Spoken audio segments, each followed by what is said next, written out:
2025 ел башында һәм ахырында Мөслимдә уникаль бәйрәм Җиз кыңгырау моңнары фестивале уздырылды. Әлеге фестивальгә кушылып киткән Казы мәсе бәйрәмендә Мөслим кунаклары һәм райондашларыбыз бик ярата. Татар халкында инде ул от бик матур, күркәм күренеш булып күренә, атларны без яратабыз. Бик матур бәйрәм чарасы шундый. Рәхмәт оештырган кешеләргә. Татарстан Республикасы Рәисе Рөстәм Миңнеханов игълан иткән Татарстанда Җәй Республика проекты кысаларында Мөслимнең Пушкин урамындагы күп фатирлы йортлар ишек алдында үзенчәлекле зур бәйрәм булды. Мөслимлеләр яңа төр тамаша, ачык һавада иммерсив спектакль карадылар. Он такой авангардный, необычный спектакль, который поднимает важные социально-культурные вопросы. Әлеге проект кысаларында Мөслимдә тагын бер чара, безнең ишегалды яхшы күршелек фестивале узды. Ул киң күңелле күршеләрне, күршеләре өчен матур урыннар ясаучы ишегалды хуҗаларын бергә җыйды.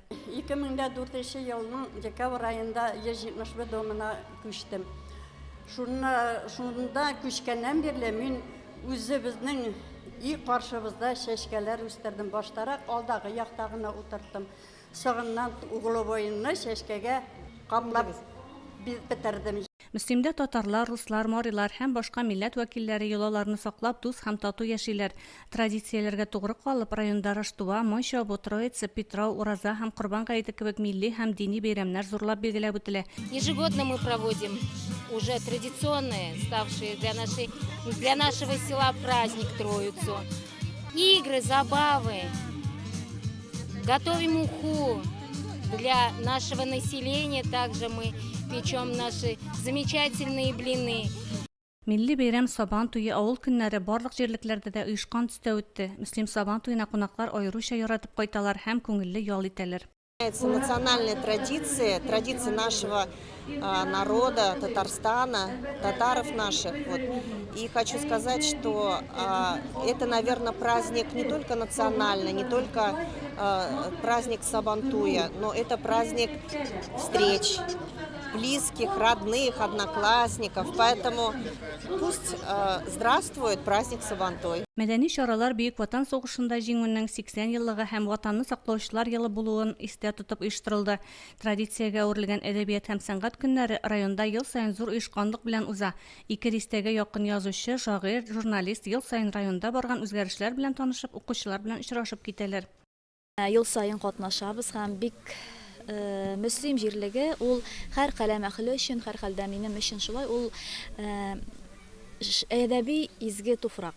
Мондагы менә әдәби, мәдәни тормышны, шигырь белән тәрбияләнеп үскән балаларны, елдан-ел яңарган һәйкәлләрне һәм Тукайга куелган һәйкәлләрне, мәчетләрне, гомумән мәгънәле матур гамәлләрне күреп, без әлбәттә бик куанабыз һәм Мөслимнән чынлап торып рухланып кайтабыз. Районыбызда 3нче ел рәттән зур музыкаль чара Ак-рок фестивале узды. Балалар һәм яшьләр өчен ямьле Ак буенда оештырылган зур бәйрәмдә төрле шәһәрләрдән һәм районнардан 44 рок төркем катнашты.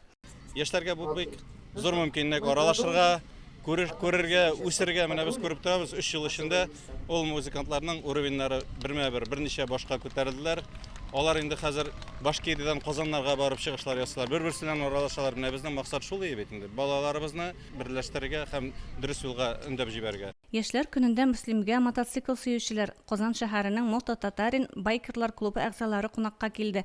Алар Мөслим йөрәге скверында яшьләр белән аралашты. В первую очередь подходить осознанно к выбору мотоцикла, да, то есть человек должен быть уже зрелой головой, должен быть остепенившимся, не должен гонять, не должен пытаться провести впечатление.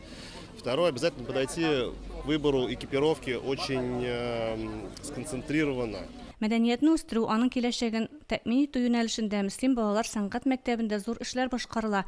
Әлеге мәктәп укучылары һәм укытучылар көче белән әзерләнгән номерлар һәр чараның бизәге булып тора. Быел безнең сәнгать мәктәбенә барлыгы 78 укучы укырга килде. Һәм мәктәпкә инде без балаларны сайлап алу имтиханнары нигезендә кабул итәбез. Мөслимнең туган якны Ирану музее якташларыбызның иҗатын халыкка җиткерү өчен армый хезмәт куя. Ел дәвамында биредә 100-гә якын рәсем һәм кул эшләре күргәзмәләре эшләде. Монда безнең 34 рәссамның эше. Нәрсә кызык, менә мин шунда басып торам да күрәм, һәр бер картина артында рәссамның үзен дә күрәм. Алар куанып басып торган кебек тоела. Китапханәләр дә халыкны агарту, рухи мәдәни байлыгыбызны саклау юнәлешендә зур эш башкаралар.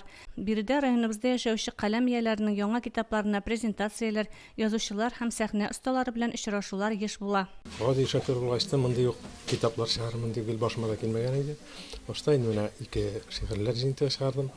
Хәзер инде элек-электән мине әтиләр, әнкәйләр сөйләп килгән авылдагы кешеләрдән ишеткән, авылда булган һәм читтәрәк булган һәм булырга мөмкин булган әйберләрне җыеп язасым килеп китте. Районның мәдәният йортларында узган һәр чара тулы залларда уза. Ел саен бездә театр коллективлары куйган спектакльләр, смотр концертлары үз эшчәннәренең уйнауларын һәм чыгышларын алкышларга күмә. Мөслимдә ел саен нәниләрнең талантларын ачу максатында яшь бүреләр бәйгесе үтә. Созвездие йолдызлык фестиваленең сайлап алу этабында балалар зур түземсезлек белән көтеп ала. Сәгать мәктәптән килгән идек. Мин фортепианода шөгыльләнәм. Яңа елда районыбызда яшәүче халыкларның рухи мәдәни байлыкларын саклауда мәдәният учаклары, сәнгать мәктәбе, китапханә, мәдәният йортлары, музей хезмәткәрләренә уңышлар телибез. Гөлнар Җәлилова, Зиннар Нуретдинов, Мөслим телевидениесе.